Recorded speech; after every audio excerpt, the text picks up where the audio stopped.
Welcome, everybody. We welcome you today to our presentation about the APA Delirium Guidelines, Points of Controversy and Consternation. I'm Dr. Kathy Crone, and this is Dr. Mark Oldham. And we're going to be presenting today on this particular topic. And it is a takeoff from a point from a presentation that was done last year that was about the APA delirium guidelines, which are now formally out there in the public now. And we talked last year more about what the content of the actual guidelines were. We wanted to go and take it a little bit further about the actual use of these guidelines, how a CL psychiatrist might use them, and some of the challenges involved. So, and I also wanted to share the disclosures. We don't have any conflicts of interest. And I want to touch on the objectives today. So, what we would like to do is we would like to be able to have you appreciate the purpose of clinical guidelines as opposed to a treatment algorithm. We want to discuss the rationale for treatment-related statements in the APA delirium guidelines, being able to talk with them, with their colleagues outside of psychiatry, especially those where the recommendations may elicit controversy, because all the liaison work that we need to do to even get these move forward. And for us to understand more about the approaches and about pharmacologic and non-pharmacologic approaches to delirium in and talking about them in a way that is informed by best evidence. So we'll start off some of these controversies and consternations with just clinical guidelines themselves. So some people might say, okay, why aren't they more detailed and strongly worded recommendations in this guidelines? Because we have things that say we recommend or we suggest, not like this is, you must do this. Why can't you just give me a treatment algorithm? That would be more useful. Aren't clinical guidelines supposed to set the standard of care for a condition? Well, or as Mark has said, what gives with guidelines? Well, one of the things is to understand more about clinical guidelines. So, clinical guidelines provide clinicians with, it's really an attempt to distill what's the current scientific and clinical evidence that is out there pertaining to diagnosis and treatment of a specific condition. And it's a more broad aim at improving healthcare quality and patient outcomes. So they are all evidence-based recommendations. They actually do not set the standards of care. They more broadly support kind of clinical decision making. Um, they also have to factor in regards to the evidence-based data that is reviewed. You have to consider also um, what the quality of the evidence that's out there. What's the amount of evidence that's out there in support of any particular issue? And our statements, when we develop them, you have to also factor in other fact issues like what's the benefit versus the harm if this is recommended? What's the burden that that statement is going to have? And you also have to take in patient values and preferences. That all has to be factored in.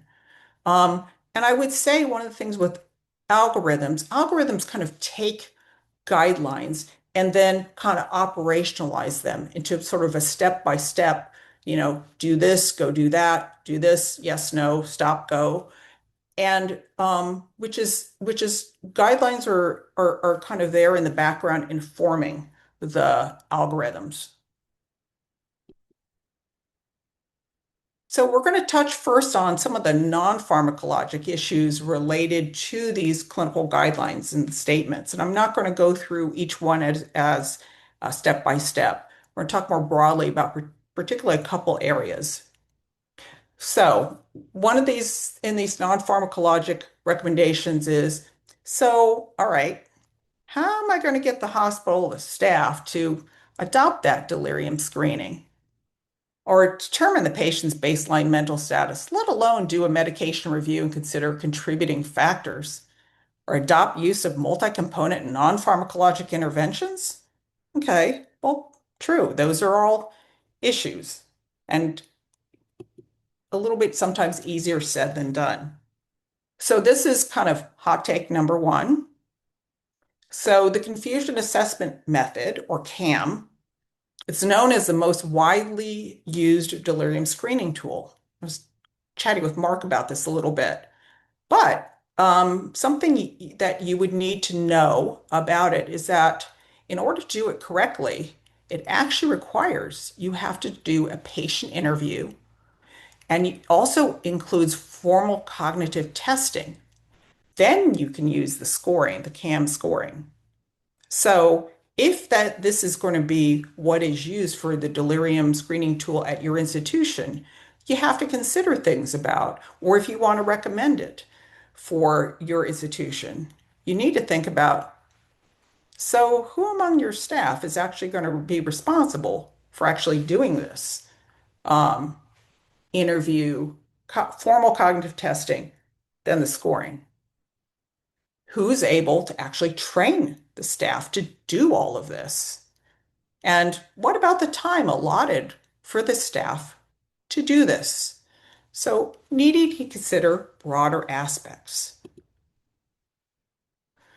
And looking formally at the statements, um, this is in regards to statement one, which is APA recommends that patients with delirium or who are at risk for delirium undergo regular structured assessments for the presence or persistence of delirium using valid and reliable measures. It was important enough for that to be included.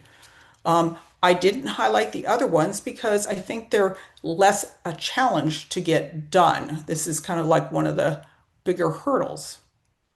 One of the things is to also know more about if you are in a situation where you will be helping to inform your institution or your unit about, delirium screening and use of delirium screening tools. One, we do know that it is important to use validated screening tools because there's so much under recognition of delirium. It does help to use screening tools. Even then, they're still under recognition. But there's an issue about needing to know a little bit more, and it's probably beneficial if you're in the position of informing your which ones are going to be used, a little bit more about the actual different tools. Like knowing about the CAM is going to be, well, it's actually a little bit more complicated. If you really want to do it, they talk about it takes about at least 10 to 15 minutes. I actually think it probably would take longer to really do it all. So this is just from the APA guidelines was a table. This is over the next couple slides was a table that included some of the measures, some of the screening tools that are out there. And it might be helpful to know more about which ones, what are the characteristics, where can you use them, which patients, can you use it on a patient who can speak or is on a ventilator or not? What situations is it, what was it made for? What sort of staff can actually do this? Does it need training or not? Just accessing the screen. How do you do that? Is it readily available? Do you have to pay for it each time? So knowing these things is an important factor. It's also important to know that, there actually are, and this is including some of the other tools that are out there. It's also important to know that CMS, actually, there are some regs out there that got passed this year that have to do with aging patients, those that are 65 or beyond, there are mandates about delirium screening. It's part of the whole looking at improving the quality of healthcare provided to older adults. And it's part of the frailty assessment, includes doing standard uh, uh, and regular screening of delirium. So your hospital is also going to have some incentive to want to do this. But knowing this is sort of that there are regulations, well, would also help you in making the argument for an institution doing this.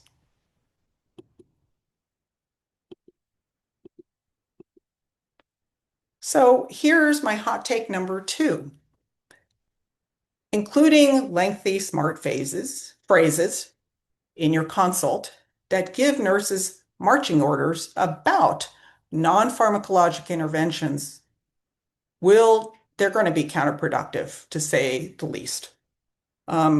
If you're thinking that they're going to act on those, um, and if you're able to get people to act on those, terrific. You're one up from a lot of folks. Usually, I think those go nowhere.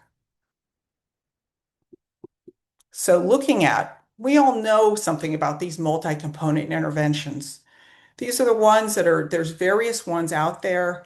And these are some of the examples. I think the ABCDEF is a real common one that we hear in use in critical care settings. And these are things that have to do with, getting patients mobilized, getting lifting their sedation earlier and giving them trials off of their ventilation, trying to get people, getting them oriented regularly, providing if they had hearing aids, get their hearing aids in from home, glasses, visitors, all those things are all important aspects of that can improve a patient's overall care and certainly for patients who are delirious. And the more that they're done, the more components that are consistently done in a bundle, the better the outcome. So with this, I'm going to sort of say that looking at trying to work with your institution or your unit in enacting these bundles, um, again, one of it is understanding about the issue about regulations and about why a institution or a unit would be motivated to do this. That is something that you need to know, I think would be helpful to know. But it's also trying to say, looking at this, when you look at these non-pharmacologic steps, I'd recommend adopting a long view. If you think that it's going to be something you can get your unit or your hospital to do in a few months, um, I would ask you to change your expectations. Take a long view. It's going to take patience. It's going to take perseverance. You're going to have to develop some very strategic alliances in order to get all of these non-pharmacologic steps enacted. So you're going to have to manage your expectations um, and learn more about what motivates a hospital, what motivates staff to actually change behavior. Is it accreditation? Is it finances, length of stay concerns, patient outcomes, or maybe there's a formal complaint that's happened?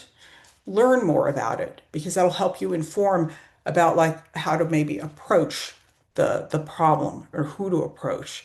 Use your liaison skills. This is going to be super important. You want to get to know your staff who are taking care of these patients. You want to know who are the nursing staff, who are the physicians, who are the directors, who is the leadership, who makes the decisions. And you might have to look for opportunities as to how to get this point across about the importance of doing these measures to improve the care for the patients at risk for or delirious patients. You might want to look for opportunities where you can provide education. Maybe it'll be in the form of helping out with some sort of QI effort that the unit's doing. It might be in M&M rounds that there might be some opportunity to bring up this topic at a time that people are receptive to it. You also want to try to build a team. So you aren't going to get this across one person. I don't care how great you are at liaison skills and education. You're going to need other people who are going to help champion and support this effort to improve delirium care. So you want to work together to enact change.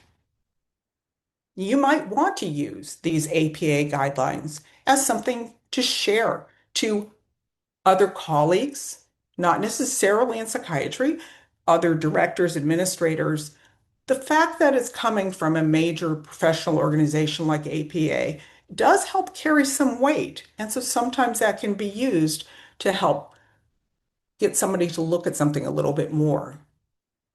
And also think about the messaging, even if you're talking about, let's say you're talking to the nurses about what needs to be done for what would be recommended or to try to get their buy-in for some of this, like let's say the screening. So, you know, who is the message giver? It might be that the nurses don't always listen to the physician's best.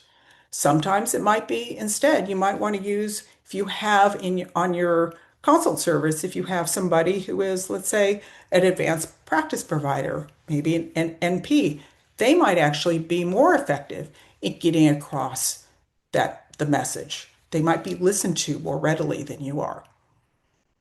And find ways to be proactive. Think about how to encourage people about the early identification of patients with or at risk for delirium. So, one way is if there are rounds, let's say critical care team rounds, nursing rounds, hearing what's going on. Sometimes that allows you to add in something. One of the using the proactive consultation model is another way that you can kind of be proactive and try to step in early in care and recognition of delirium. So that's where I'm ending, and I'm going to pass things off to Dr. Oldham.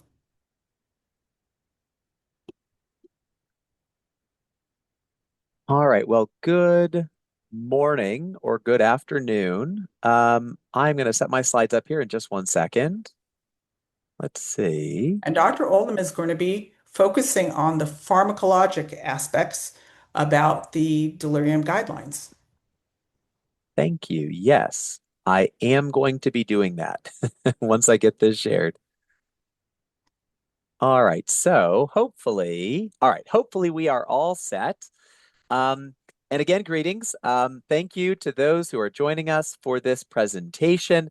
As you just heard, I'm going to be covering the pharmacological management of delirium, kind of in relation to the APA practice guidelines for delirium. And I really want to kind of create a nice segue. The last comments that were just mentioned by Dr. Crone, I think are really helpful to think about the implementation and how these recommendations are not just for us in psychiatry, but these guidelines really apply across the spectrum of the healthcare system in the hospital and elsewhere, ideally, chiefly the hospital, but certainly outside the hospital as well.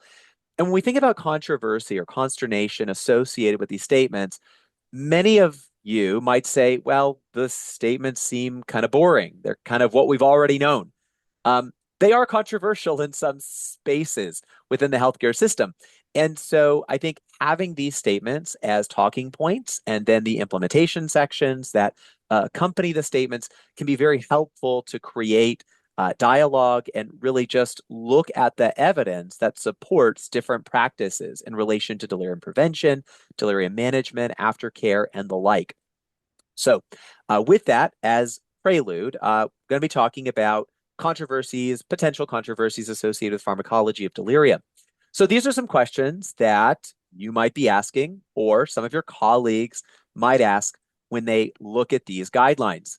for starters. So I shouldn't use antipsychotics in all patients with delirium? No, no, you shouldn't. Next, what is this other BPSD you're talking about? BPSD being an acronym for the behavioral and psychological symptoms of dementia.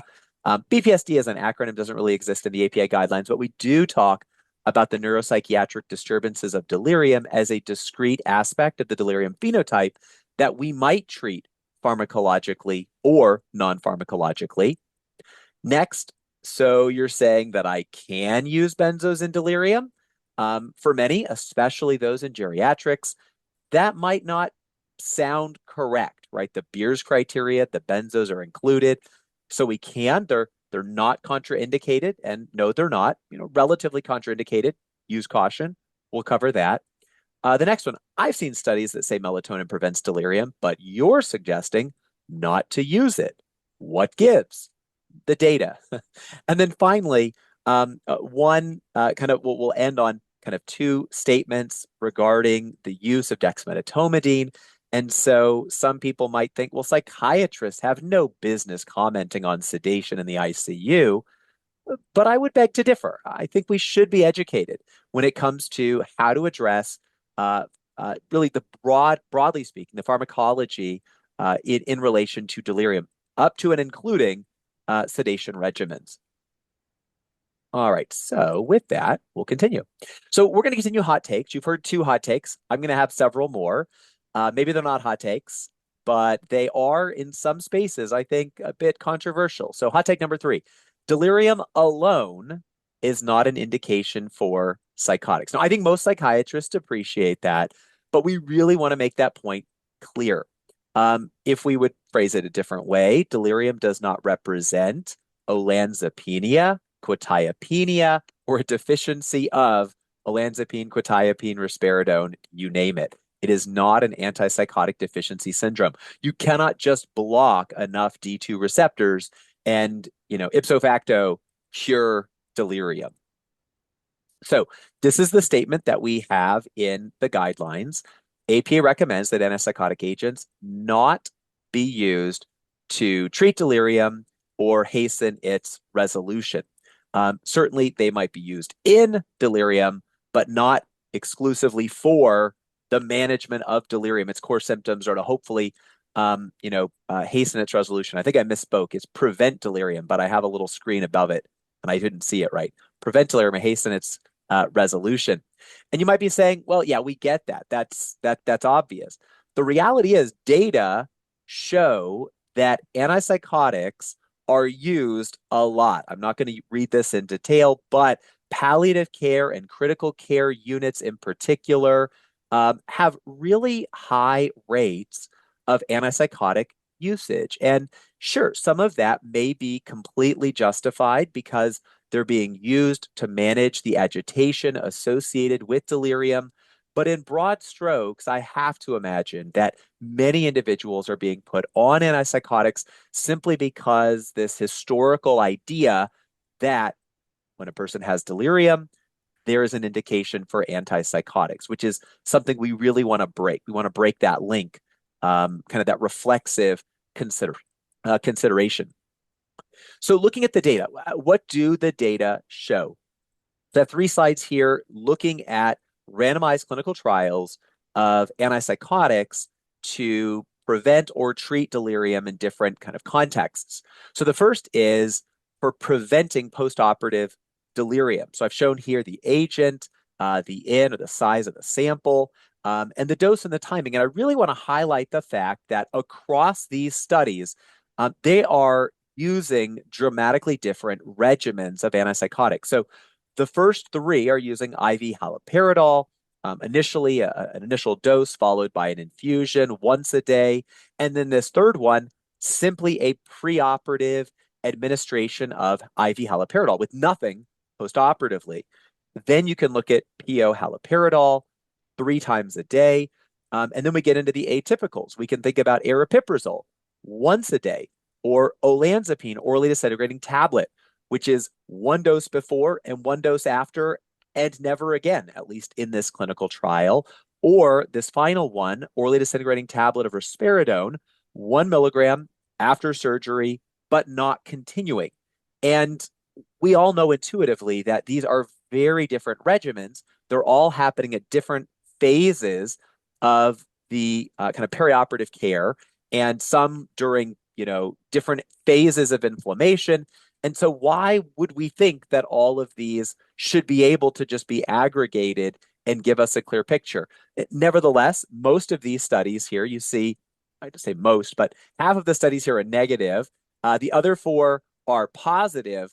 But again, it's really hard to aggregate these data and come up with a clean signal about what does or what doesn't work.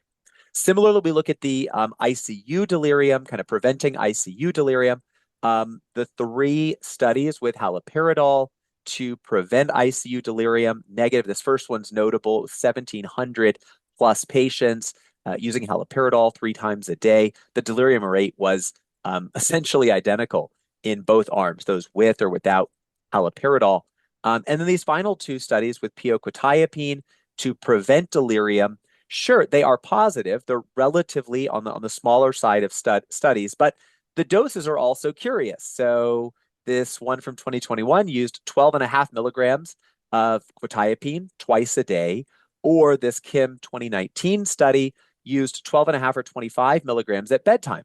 Now, yes, they look positive, and clearly the people who received quetiapine did better than those without it, but those aren't even antipsychotic doses. And so we're not even talking really about clinically significant D2 blockade if we're thinking about this from a mechanistic standpoint. So when we say antipsychotics, we recognize that not all antipsychotics are created equal, and the populations are different, the dosing regimens, and when in the middle of the day, like during the day, multiple times a day, at bedtime, when are we giving them? I think this all really matters.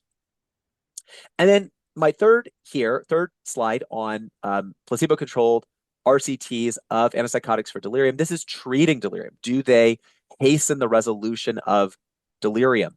And we see here the first four, no, no, they did not. Unfortunately, they were negative trials. These last two involve oral quetiapine, and you'll notice they're relatively small studies, 42 or 36 subjects in each. And then they dosed them much higher than the prevention trials of quetiapine that we just saw, up to 175 or 400 milligrams a day in divided doses. And both of them were statistically significant, favoring quetiapine. So again, when we look across the antipsychotic studies, there's really no consistent signal that says this is the right regimen, this is the right patient population, these are the right doses. And so as a result, we just consider that the data do not support the routine use of antipsychotics to prevent or treat delirium. So the recommendation here is that antipsychotic agents not be used to prevent delirium or hasten its resolution. Again, study designs and pharmacodynamics of different antipsychotic agents vary widely, but I'm going to add my 2 cents. This is not per the guidelines. This is per Mark. There might be a role down the road for antipsychotics to prevent or treat delirium itself. I don't think the data are strong enough now to support that. And so as a result, these guidelines do not recommend the routine use. But I will just note that all the prevention trials of atypicals to prevent delirium were positive, although again, the regimens vary widely. So I don't think we have a clear answer as to what we should do if one were to do so. I think we need to wait for better data and not subject patients to potential risk when the potential benefits are really very much unclear and uncertain. Both of the quetiapine treatment trials were positive, but notably there were 2 negative treatment trials of atypicals, the risperidone trial in palliative care and ziprasidone in one of the arms of the Gerard study in the ICU. So I think we need to wait, but perhaps in the future, we'll find better data, consistent data regarding certain agents, maybe atypicals, for the management or the prevention of delirium in specific populations. But I think we need to know a lot more before that's prime time. All right, so that's use of antipsychotics. Now that we move kind of broadly, thinking about kind of psychopharm in general and how those agents, different agents, might be used to treat neuropsychiatric disturbances. And I would say the hot take number 4 is There's extremely limited evidence on psychopharm for delirium's neuropsychiatric disturbances. Not that there's absolutely none, but the data aren't great, unfortunately. But you might be saying, but Mark, I use X, olanzapine, and it works like a charm. Or I use haloperidol, and when I use it, next day I come in, my patients are doing a lot better. I want to caution everyone against faulty logic. That logic is what supports pseudoscience, unfortunately. So there is something called post hoc ergo propter hoc. Because it came after it, therefore it was due to it or caused by it. And I think we need to have a bit of epistemic humility when we did something and the person gets better, because there is this thing called regression to the mean. If a person's agitated today, they are likely not going to be agitated tomorrow, simply because agitation is not something that typically persists overall. It tends to be an outlying behavioral phenomenon. And so, as an XKCD comic, I used to think correlation implied causation. Then I took a statistics class. Now I don't. Sounds like the class helped. Well, maybe. So in any event, I think we need to be a bit more humble in our interpretation of whether what we did actually helped. It could have been true, and unrelated. We gave something, and then they got better, but maybe unrelated to what we gave. So this is the statement. It's a little bit lengthy. I've simplified it, and I'm going to read the simplified version here on the next slide. So, what is the statement from the APA regarding psychopharm or other pharmacology for the neuropsychiatric disturbance of delirium? We say consider meds if de-escalation isn't working, the contributing factors have been addressed, and the patient is distressed, or there are clear safety issues. In this context, medications, again, may be considered. And so I alluded to this at the outset, the idea of BPSD, or the behavioral and psychological symptoms of, I'm going to say, delirium here. When we look at the phenotype of delirium, what we're evaluating at the bedside, we say that the key features of delirium are an acute change in mentation characterized by a disturbance in attention and awareness, as well as an additional cognitive disturbance. So that is the kind of the diagnostic criteria for the clinical phenotype, what we evaluate and identify at the bedside. But within the clinical phenotype of delirium, there are many different types of neuropsychiatric disturbances, which are behavioral, emotional, what have you. And so some examples include agitation, emotional lability, anxious distress, psychotic symptoms, and the like. And these are the features that often we as psychiatrists in CL psychiatry, we're being asked to evaluate, to clarify, and then propose treatments for them. So this is really what we are treating or trying to manage with pharmacology very often when we're using medications in the context of delirium. All right. So moving on to another element of psychopharm, and that's benzodiazepines. And hot take number 5, benzos are not contraindicated in delirium. They should not be routine practice in delirium. They are not a go-to first line treatment for the management of neuropsychiatric disturbances in delirium, but they are not contraindicated. So benzos are sedating. They're sedating everywhere.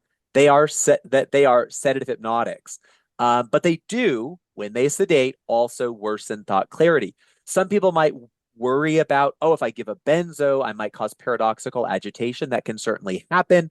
But with escalating doses, sedatives cause sedation. And so this is, I think, really nicely illustrated in a very recent clinical trial published earlier this year in JAMA Oncology. This is palliative care agitation in the context of delirium, and patients were randomized to receive haloperidol, lorazepam, a combination of both, or placebo. And then they were evaluated using the Richmond Agitation Sedation Scale score, which is really just a scale that evaluates level of arousal. And they find that both the lorazepam group and the combined haloperidol and lorazepam group had a significantly greater decrease in RAS than those who received monotherapy with haloperidol or placebo. And just notably, again, the idea of regression to the mean, you notice that all groups, the agitation subsided. And this is just true, right? Agitation is the outlying event. Patients do have a reduction in agitation over time, even if you did nothing. Haloperidol group had absolutely no difference from those receiving placebo, right? So as a result, I mean, haloperidol is not a sedative. It might kind of lead to a calm at times, but it is not a sedative. And so, again, if you give more lorazepam, it can be sedating, but these are individuals who, in the context of the sedative effect of benzos, are going to have worsening in terms of their clarity of sensorium. Their thoughts are going to be muddier. And so it might worsen certain aspects, the cognitive aspects for sure, of delirium. So this is the statement that APA makes regarding benzos. APA recommends that benzos not be used in patients with delirium or who are at risk of delirium, including those with pre-existing cognitive impairment. That's the general rule. In general, not to be used unless, green light, there is a specific indication for their use. And there are many. This is not an exhaustive list of potential indications for a benzodiazepine in the context of delirium. However, these are some of the more salient or more common clinical situations where, in the context of delirium, we might consider using benzodiazepines. So, alcohol or sedative hypnotic withdrawal, I think that's obvious. Next, in acute intoxication states, a variety of different toxins. Benzos may even be preferred because in a number of these states, like stimulant intoxication, using things like haloperidol or perhaps the demographics of a younger male, it might just be a higher risk of EPS or specifically acute dystonic reaction. And so we really want to help people kind of calm down, but do so safely without causing EPS or dystonic reactions. If an individual has delirium and prominent signs of catatonia, a benzodiazepine may be appropriate to lyse some of the catatonic features so that the individual is liberated. They can participate in care a bit better, eat, get up, walk, take care of things. Patients who have neuroleptic malignant syndrome or serotonin syndrome, for sure, autoimmune encephalitis, which tends to be kind of cortical excitability, people with seizures and other kind of EEG changes that can be effectively quieted, if you will, with benzodiazepines. They are kind of anti-epileptic agents acutely. Seizure disorders, and also I want to highlight this last one, long-standing use of a benzodiazepine. Very often, one of the questions comes up when we're consulted on patients who have delirium and they've been on, let's say, clonazepam, 0.5 mg twice a day for like a decade. I'm like, should we stop the clonazepam? And I usually say, no. Were they delirious before they came to the hospital with XYZ, so pneumonia, sepsis, whatever? No. So I said, it wasn't the clonazepam that caused this. And if you stop it, then you're going to get into the realm of discontinuation syndromes and rebound symptoms, and people stopping long-term use of benzos can obviously have withdrawal syndromes. I've definitely seen people develop catatonia several days after stopping a long-standing benzodiazepine. So no, if they are on it, they were doing well, it's usually appropriate, unless there is a compelling reason otherwise, to continue the benzodiazepine. All right. Moving next to the hot take related to melatonin, Ramelteon, and melatonergics. Melatonin is pretty much just a placebo. Not entirely a placebo, but pretty much a placebo. There are a few exceptions where you might use it. REM behavior sleep disorder. With beta blockers suppress the release, the physiologic release in the pineal gland of melatonin, which is under beta kind of activation, if you will, for release. So in that context, it might be appropriate. Or for certain circadian applications, typically timed use of melatonin along with timed bright light or blue blocking glasses, things like that, that might help stabilize circadian phase. But again, in general, outside of some very delimited uses, it is pretty much just a placebo. I always ask myself, who thought that having a hormone available over the counter without a prescription is a good idea? Not me. And I'll just note that melatonin is not regulated by the FDA. Presumably, you're probably getting close to what they say you're giving, but we don't really know because it's not regulated. It's not a medication, with FDA oversight. So this is the statement that we make in the APA guidelines. APA suggests, not recommends, but suggests that melatonin or Meltion not be used to prevent or treat delirium. So again, not be. And why do we say that? Melatonergics don't really cure delirium. There are more than 30 studies published in the literature, and there are widely discrepant and inconsistent results across meta-analyses. And when you dive into them, the highest quality studies have been negative. I remember when the Maple study came out, I was really enthusiastic. I found that, it did not show a difference in prevalence, or I should say incidence of delirium in those who received or did not receive melatonin. But I looked at it and said, oh, the people who got melatonin had slightly shorter episodes of delirium. And so maybe there's an effect. And so I was really optimistic. But, these other studies, as they've come out, these large studies, the Healthy Heart Mind trial, the ProMedic trial, the Recover trial, all negative. Again, it just does not look like the general administration of melatonin does the trick, or Remeltia, which is the Recover trial. This was done by Karen Neufeld, Esther O, and colleagues when Karen Neufeld was in Johns Hopkins. It was done at Johns Hopkins. Just really no signal whatsoever. And I know they do a great job, so I believe their results. It does not look like Remeltion is the silver bullet for preventing delirium after surgery. And 2 years ago, we published at the Journal of ACLP a systematic review and meta-analysis of Remeltion to prevent delirium, and the results were negative. So again, I think that ship has largely sailed. Again, there might be down the road better data, circadian science informed clinical trial design. But until then, we suggest not doing it. But Mark, you don't understand. If I don't recommend melatonin or Remeltion, those intensivists, those hospitalists, they're going to give they're going to give something worse. I recommend it as a lesser of the two evils. There is something called the lesser of two evils principle. It is a false dichotomy because you could just do nothing. And we could actually engage our colleagues and try to help provide education, dive into the studies, review with them, and why we recommend what we recommend and when we do. I might also posit as a counterpoint, homeopathy and sugar pills are safer alternatives too. Maybe we should recommend those. Probably not. And so my suggestion is, the common statement is don't just stand there, do something. When it comes to these agents, I would counter that and say, don't just do something, stand there.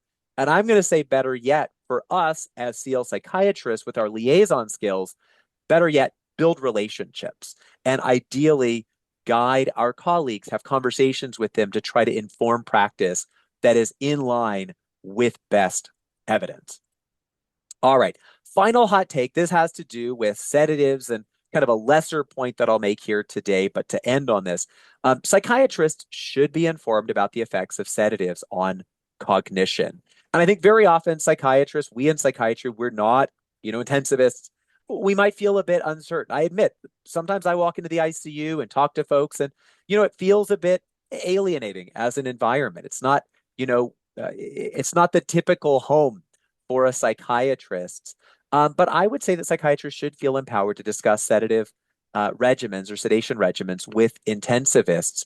And so we do include two statements regarding dexmedetomidine. They're both suggest, not recommend, but we do suggest dexmedetomidine rather than other sedating agents, either to prevent delirium in patients who are undergoing major surgery on mechanical ventilation or in individuals who have delirium who are sedated for mechanical ventilation, just because the data appear to suggest that that dexmedetomidine has less of an impact on cognition. So unlike those GABAergic agents, which very often can contribute to delirium or worsen sensorium, cloud sensorium, dexmedetomidine appears to be kind of broadly devoid of doing that. There are also data kind of beyond the guidelines that suggest that dexmedetomidine can facilitate more kind of physiologically restorative sleep without significant REM suppression, or certainly less than the effects of GABAergic agents.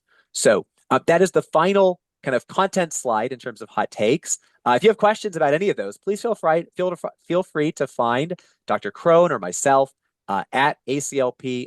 I would be delighted to have longer conversations about this. I'm sure she would love to discuss this as well. I'm going to end here on a slide advertising the American Delirium Society conference coming up in June, the 14th or the 16th in Denver, Colorado. The ADS is an amazing community of delirium champions. We all are passionate about collaboration and really enhancing care delivery for patients, as well as enhancing and improving and furthering the science of delirium. So if you're interested, please do check it out. It's going to be an amazing conference. And so with that, thank you so much for your time today. We really appreciate it. And again, if you have questions, feel free to find us at the conference. I hope you have a wonderful day. Take care.